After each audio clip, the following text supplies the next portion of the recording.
happens when the love of bourbon and the lure of money collide in one of the most infamous heists in whiskey history. It sounds like something out of a Hollywood script. Rare bottles of bourbon vanishing under the cover of darkness. Whispers of an inside job. A media-happy sheriff looking to make a name for himself. And a black market where, for the right price, could buy you a taste of liquid gold. But this isn't a work of fiction. It really happened. And when the dust settled, the heist didn't shake up just the bourbon world. It became one of the wildest stories in Southern crime.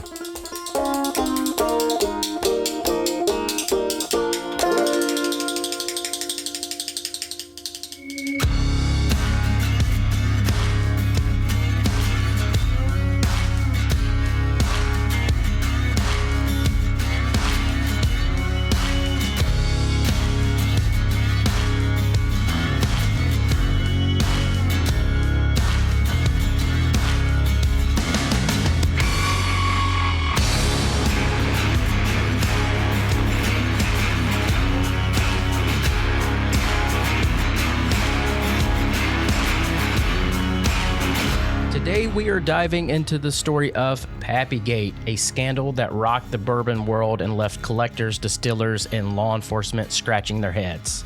For years, whispers of missing bottles and stolen barrels swirled through Kentucky. But when 200 bottles of Pappy Van Winkle went missing from the Buffalo Trace Distillery in 2013, it kicked off one of the most bizarre crime stories in bourbon history. As you will learn in this show, yes, these bottles were stolen. Yes, this is called Pappygate, even though so many other bottles and barrels were stolen. Yes, the main person you will hear about when this story comes up is Gilbert Toby Curtsinger. But things are not as cut and dry as you may think. So, grab a glass of whiskey for this one. Perhaps something from Wild Turkey or Buffalo Trace. You will know why in a little bit.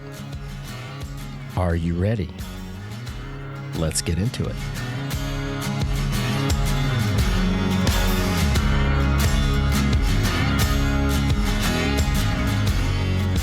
Let's begin with what Pappy Van Winkle is, because if you're tuning in and you're not a bourbon aficionado, you may not know what the hell I'm talking about and why this is such a big deal.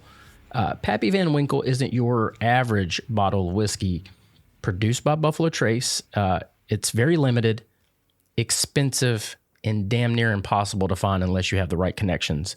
A bottle of the 23-year-old Pappy Van Winkle can go for thousands of dollars on the secondary market.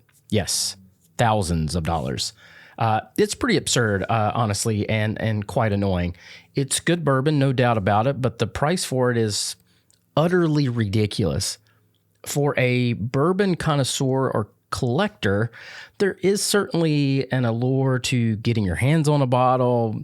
There's this kind of like weird feeling of like, I guess like bragging rights. Maybe that's a stupid thing to say, but it's kind of like, bragging rights whenever you get a bottle. There's excitement because no matter what, it's just simply hard to get your hands on a bottle.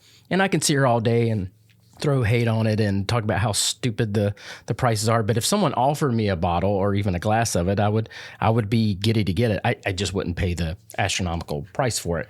But to kind of help put into perspective again for those not huge bourbon fans, if you went to a bar that had Pappy Van Winkle and you got a small like 2-ounce glass of it, it would run you $90 to $200 just for a drink of it. That's absurd, right? Buffalo Trace, which produces the whole Van Winkle line, releases approximately 7,000 cases annually, which is something like 84,000 bottles, which may seem like a lot, but that is a tiny quantity compared to like other major brands and labels. This limited supply coupled with soaring demand and popularity, I mean, it's referenced in movies, and now there's a damn heist around it. It has all led to these ridiculous secondary market prices. Anthony Bourdain, back in December 2011, he tweeted this out: "I am considering getting a full back Pappy Van Winkle tattoo. And during a 2012 episode of The Layover, Anthony Bourdain also said, if God made bourbon, this is what he would make. The reason why I'm telling you all of this is to explain why Pappy Van Winkle was and continues to be in high demand, why anyone would want to, steal bottles of this, and how this sets up the theft and the ensuing investigation.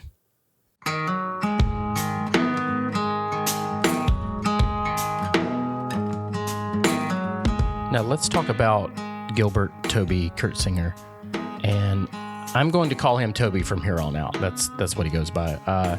Toby was a longtime employee at Buffalo Trace. He was just another guy working in the bourbon industry, clocking in and out, just like everyone else. He joined the distillery back in 1988, starting off in the warehouse, making $7.51 an hour.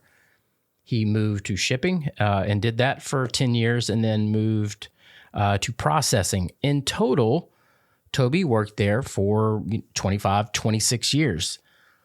On his very first day of work, he says he was offered some whiskey by his co-workers, and as kind of Toby tells it, it seemed to be a way to find out if Toby was one of them, and that he wouldn't run and tell on them for having some free pulls of some bottles. But I'm not sure who he would have run and told, because according to Toby, he said that everyone was in on taking things here and there. He said he saw supervisors taking cases out to their car. It was just something that everyone did and didn't seem to be, that big of a deal. Back in the late 80s and early 90s, bourbon wasn't as popular as it is now. The demand wasn't as strong when Toby was first at Buffalo Trace, and it really didn't seem like that big of a deal to have a swig with some of your fellow coworkers, or maybe take a bottle here and there home.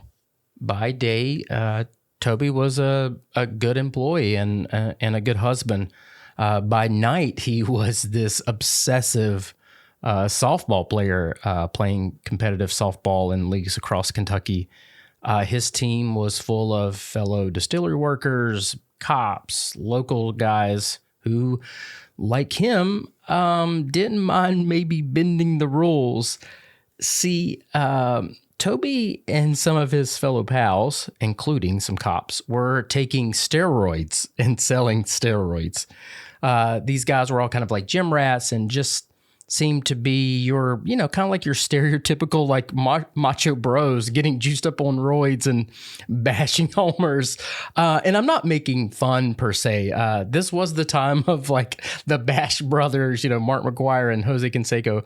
But I do find it amusing that some of these guys were taking steroids to get an advantage on the softball field.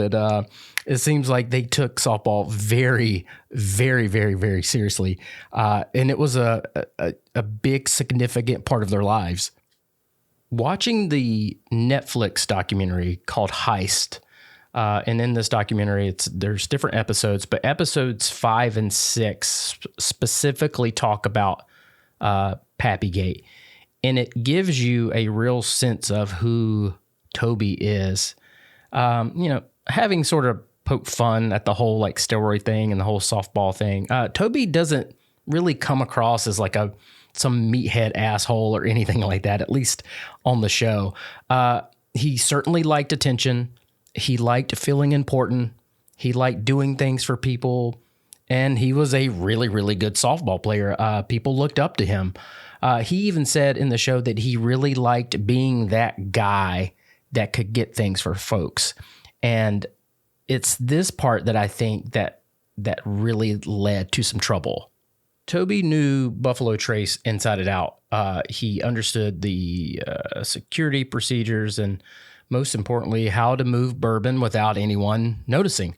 But honestly, it really seemed like there was no true inventory count going on.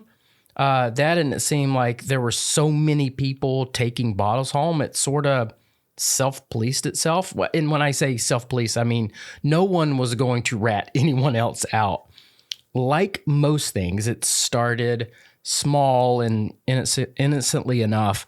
Like I said, people were taking things home, and from interviews I've seen and read, it was like sort of part of the job, almost like a perk in a way. I mean, it's just whiskey, right?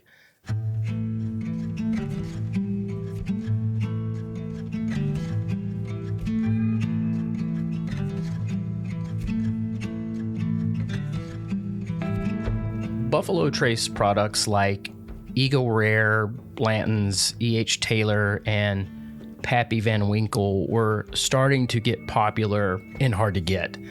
And things for Toby were beginning to change too. He married his wife Julie in 2001, but now he had 2 kids. Julie was doing a lot of the work, bringing in money, but also a lot of the household chores and parental duties, while Toby was out playing softball with his friends. Julie, I think, had enough and needed more, help around the house, and basically told Toby that he either needed to pick between softball and his family. Toby stopped playing softball, which was I think like a massive part of his identity. From what his wife says and how Toby comes across in interviews, and they even his kids were interviewed in the documentary. He was a great father. His kids loved him, and how this all went down was pretty painful and tough. But even though he gave up softball, I do think it was really tough on him, and kind of left a big void in his life. But one night, a friend of Toby's came over to his house, and Toby had a bottle of Pappy. Toby ends up giving him a few bottles. The guy comes back the next day and gives him a wad of cash for more. This is where things seem to roll. The amount of money Toby could get off a single bottle of Pappy was what he made per paycheck. Just one bottle. Think about that for a second. You work all week, grinding away, or you could just, lift a bottle and sell it for a couple $1,000s. And since, there was this thought that, it's just whiskey. They make a lot. It's not going to run out. You can kind of see where this is going. And again, from the show, at least, it seemed Toby didn't really know how, at first anyway, how popular and sought after these bottles had gotten. I think he was a little surprised when his friend brought him this money, and he was like, "Oh my gosh!" I think it was kind of like an aha moment for him. But that's how it all started, stealing a bottle here and there for his buddies. But then when he realized just how insane the demand for Pappy Van Winkle specifically, and some of these other labels too, he kind of just took it to the next level. On top of the softball, the steroids, and working at Buffalo Trace and starting to kind of take bottles home, he was also involved in like these backroom poker games. I mean, why wouldn't he be? These games, though, were attended by doctors and state senators and the rich country club types. And Toby would bring bottles of whiskey with him. And of course, these rich folks loved it and would ask for more bottles. And they were able and willing to pay a premium for it. So here we go. This is where things really ramp up. You have all these folks texting you for bottles, and you basically have free access and free reign to these products. Toby, again, is the type of person that likes the attention and likes getting things for folks, and he started making a killing at it. He also started getting other folks involved, people who were making $15, $16 an hour, or were struggling financially. This is a way to help them too. And again, when you can sell a bottle for, $500 to $1,000, that's pretty enticing for anyone. So he started getting other coworkers and other people involved to kind of like help him with this whole process. Even the other Buffalo Trace products like Eagle Rare, Blanton's, E.H. Taylor, Stag, these bottles too can fetch, $100, $200, $300 on the secondary market. Toby, through his softball connections, also had a friend who worked at Wild Turkey who could not only get bottles of booze, he could get him whole barrels of bourbon. Now, it's these barrels that will have great significance later on, so keep this tidbit in the back of your pocket.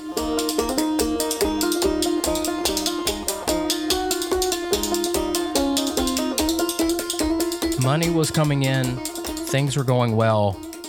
Toby had friends helping him get things, move things. Toby and his friends were making tons of money. Clearly, the distilleries were not too concerned with so much of their product being lifted off their property. And this is where I just find this all so bizarre. Any business is going to take inventory, and there are certainly records of barrels in these warehouses, and also inventory of bottles for distribution. I will say one former employee supposedly did say later that they would manipulate inventory figures to conceal theft. And honestly, that would have to be what it was. There is no way that much inventory goes out the door without someone noticing. Allegedly, later on, upon learning of the security failures at Buffalo Trace, the Van Winkle family threatened to terminate the contract to produce the Pappy brand at the distillery. A great book to read about the Van Winkle family is called Pappyland, not to be confused with Pappygate. Pappyland is an excellent read, and you can check out my review on it on my website at thesouthernblueprint.com. I highly suggest picking that up for your bookshelf.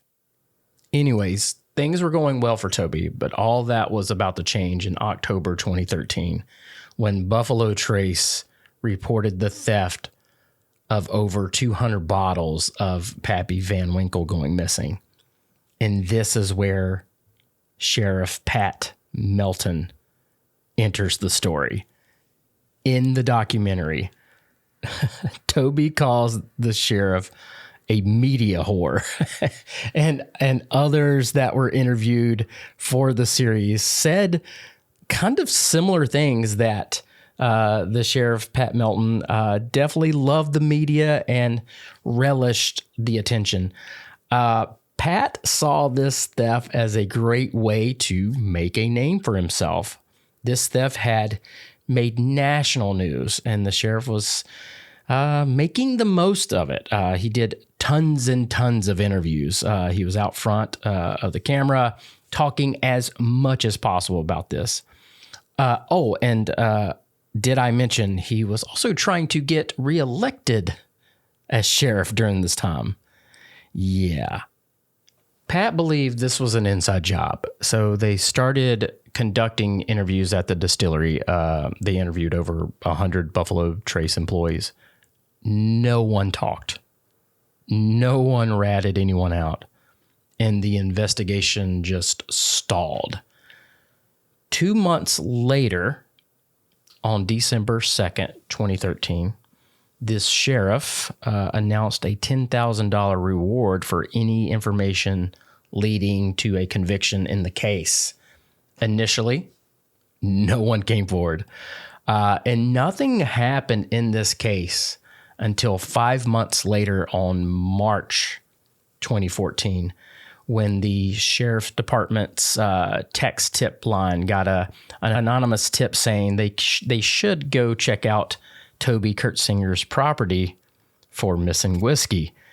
When that tip came in, pointing a finger at a man who had, inside access to the place where Pappy was produced, the sheriff, I think, believed he was about to crack the bourbon crime of the century. And again, Pat was up for re-election.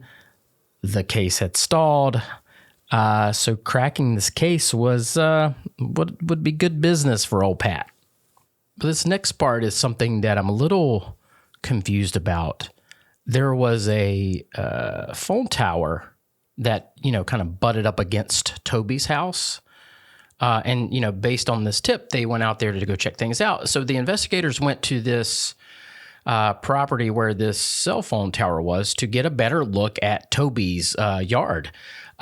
They see a garage type thing in his backyard out behind his house with some tarps, covering things. And so this is where I get a little confused. In the documentary, at least, they're at the phone tower looking at the property. They see all these things. And then it cuts to they're just on Toby's property. And, they're checking things out and they're looking around. And allegedly, the wind shifts and you can clearly smell bourbon, which, that's totally a thing. But it's kind of funny. They're like, yeah, the wind shifted and you could smell this bourbon. And then the tarps kind of moved and it showed all these barrels of bourbon. And remember, I said, keep these barrels in your back pocket. So here they are. The tops of these barrels, though, were sanded down and blacked out. So you didn't know where these barrels were actually from. Then law enforcement get a search warrant for the house. And this is where I'm kind of confused. I'm not entirely sure how you can, I know laws are different in each state. And again, I'm basing this kind of on the documentary that I've seen. Like, they go to this cell phone tower that's not on his property to get a better look at his yard. They then see some things in the yard, and then they're just on his property without like a search warrant, which I didn't think you could do. But anyway, so there we are. So after they get on his property somehow, and then they see these barrels, then they get a search warrant for the house. When they search the house, they get into Toby's safe. He has money. He's got the steroids in there. He's got a shit ton of cash, and also like a ton of assault rifles and some other weapons. And some of those weapons have silencers, which the documentary doesn't touch on, but it's kind of odd that he has silencers for some of these guns. And I know some gun nuts, they'll have things like that. So I can maybe sort of see how law enforcement would look at all of this and think, maybe this is like some serious criminal, because, they're just going to this property for, stolen bourbon, and lots of it. And let me back up. They're actually going on a tip that the 200 bottles of Pappy Van Winkle have been stolen, but they get on this property, they see the bourbon barrels, they get into a safe, and that's when they find all these other things. So I could imagine Pat Melton, the sheriff, just being absolutely thrilled to get this search warrant and come across all these things and making it seem like, Toby's some like mastermind criminal that's running this like syndicate or something. Here's the thing though, the search for Toby's property, they did not locate any of the stolen Pappy Van Winkle. The barrels of bourbon were from Wild Turkey, supposedly, and I think they kind of worked that out later. But those barrels had not been reported missing. Buffalo Trace, which maybe some of these bourbons came from there. Some of these barrels of bourbon came from there too. No one had said that these barrels were stolen. So now you have the situation where that someone has some stolen goods. You think he's your man. You think Toby's the man that stole all the stuff. You think there's this massive conspiracy, but you don't have the one thing that they were after. They do get a hold of Toby's cell phone, and that's the damning part.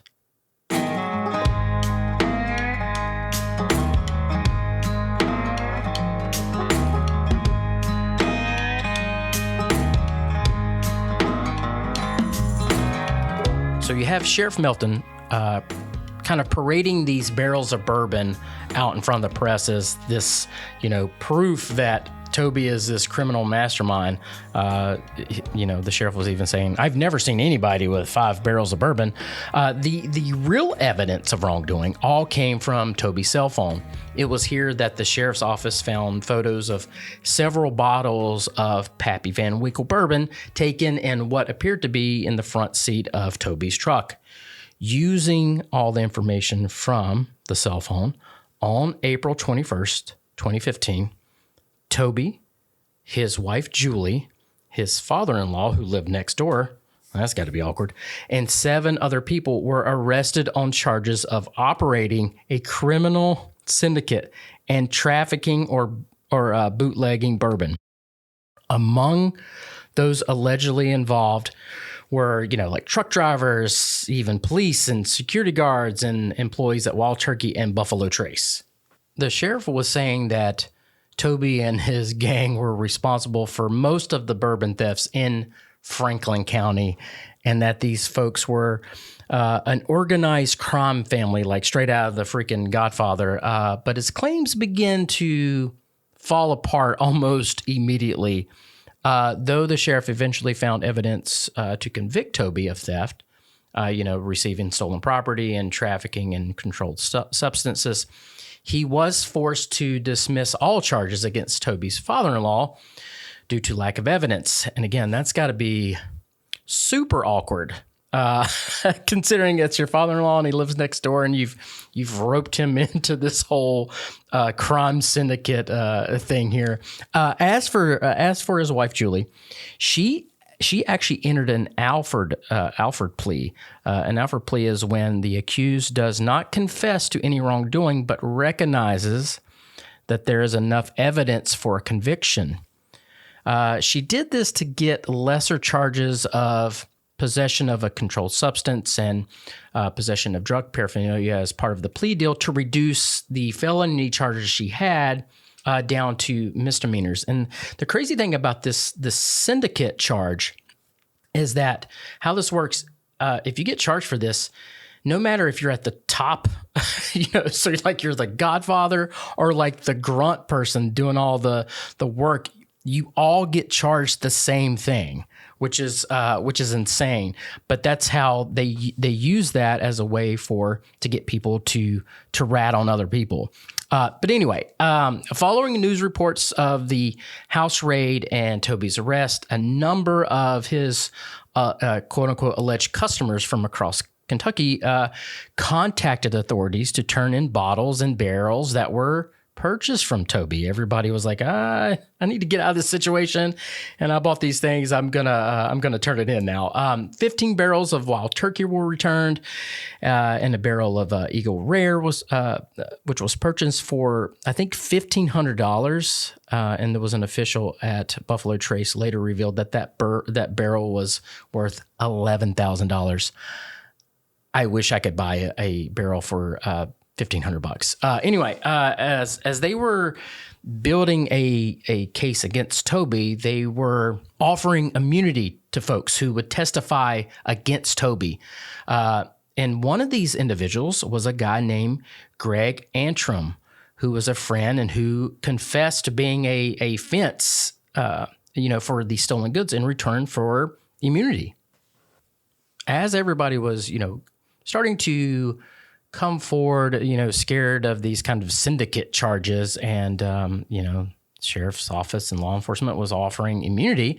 People were like, "Yeah, I'll admit to this and that if you give me immunity." And again, they were after Toby specifically. But here's the hilarious, well, maybe not hilarious, but one of the crazy things about this. So Greg Antrim, who confessed, like, yes, I was a fence for stolen goods and everything like that, and his evidence to help convict Toby. But Greg then, after he gets immunity, pretty much confesses to being the one who stole the Pappy Van Winkle back in 2013. That's right. Greg, who now has immunity, is the one, or, was definitely one of the main ones that stole the Pappy Van Winkle. And this is kind of an odd thing here. Multiple people were stealing. Multiple people had taken Pappy Van Winkle. Greg, though, seems to be the one that took the most, and now he just has immunity. And I think this is where Pat Melton, trying to get reelected, made some mistakes and did some stupid and self-serving things. I mean, he was certainly overzealous. You had all these people stealing. and doing illegal things, but it seems Pat really wanted to tie the noose around Toby and again paint him as this mastermind and get this major bust that would make headlines. And Toby simply just made a good target in that way. Yes, Toby was stealing. He was selling steroids. He was doing some very illegal things, but he wasn't the only one. And they couldn't bust him for the very thing they wanted to get him on, which again was these bottles of Pappy Van Winkle that were stolen. They gave immunity again to basically try to throw Toby under the bus for it, and it just made a mess of everything. Regardless of that, Toby now faced multiple charges, which was including, theft, receiving stolen property, trafficking in controlled substances. In September 2017, Toby pleaded guilty, and on June 2018, he received you ready for this? A 15-year prison term. His family was devastated, and it was really heartbreaking listening to his wife and 2 kids in the documentary talking about all this. I mean, you can really tell Toby's son and daughter, like, they really love their dad. So it was painful to watch. 15 years seems like a lot. Maybe it was the amount taken, plus you have the steroids and this kind of criminal syndicate, thing that's been draped around him. But don't feel too bad for Toby. Despite the severity of his crimes, Toby was granted shock probation. Now, shock probation is a legal provision that allows certain first-time, non-violent offenders to serve a brief period of incarceration before being released on probation. The idea is that the whole shock of experiencing jail time will deter the individual from reoffending while allowing for rehabilitation outside of long-term imprisonment. So, Toby spent 30 days in jail. I'll say that again. Toby spent 30 days in jail after a 15-year sentence, and his probation ended in 2023.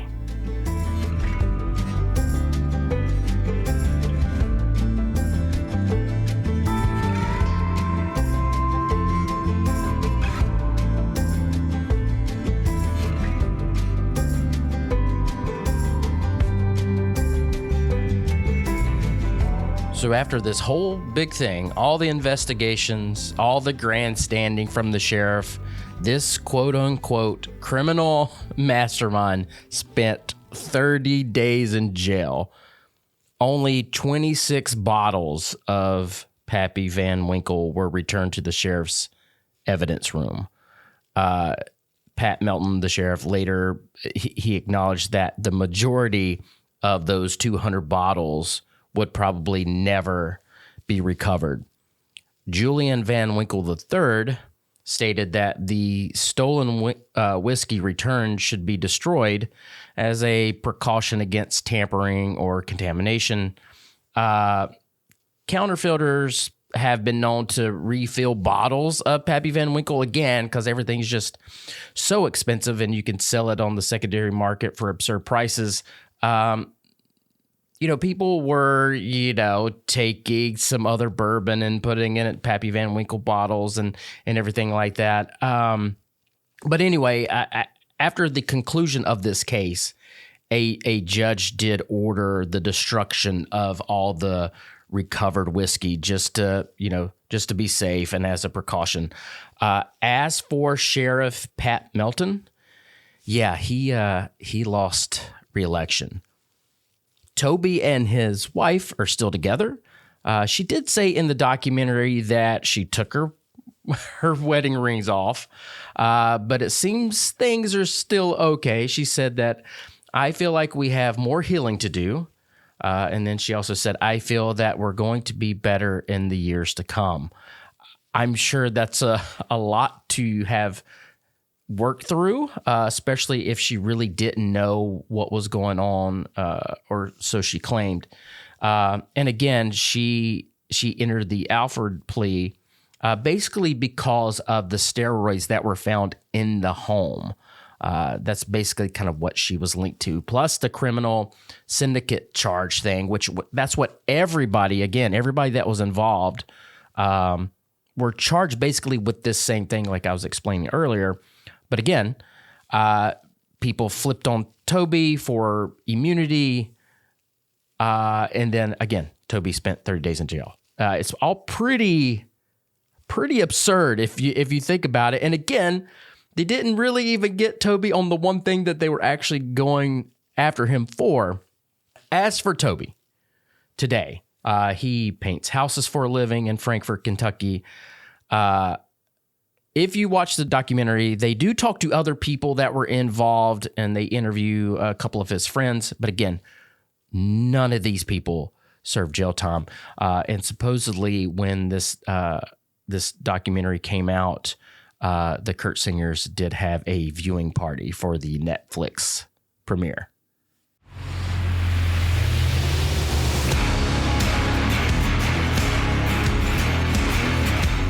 And there you have it, folks. The wild, whiskey-soaked tale of Pappygate, a heist so audacious it could only happen in the heart of bourbon country. From a trusted insider at Buffalo Trace to the underground network of stolen barrels and backroom deals. This wasn't just a theft, it was a betrayal of the very legacy that makes Kentucky bourbon sacred. Some would argue with that. I think some would say, yeah, this was a common thing that happened. People were taking bottles and taking barrels home. Maybe it was just part of the job. After all, again, it's just whiskey. In the end, Toby served only 30 days of his 15-year sentence, leaving many to wonder if justice was truly served. Some see him as a clever opportunist who got caught, while others see him as a cautionary tale, a reminder that no matter how valuable the prize, crime will always come at a cost.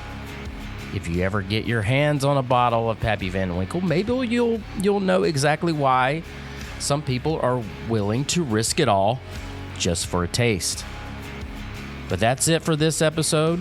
If you enjoyed it, please be sure to subscribe, leave a review, and follow the Southern Blueprint for more deep dives into Southern history, crime, and folklore.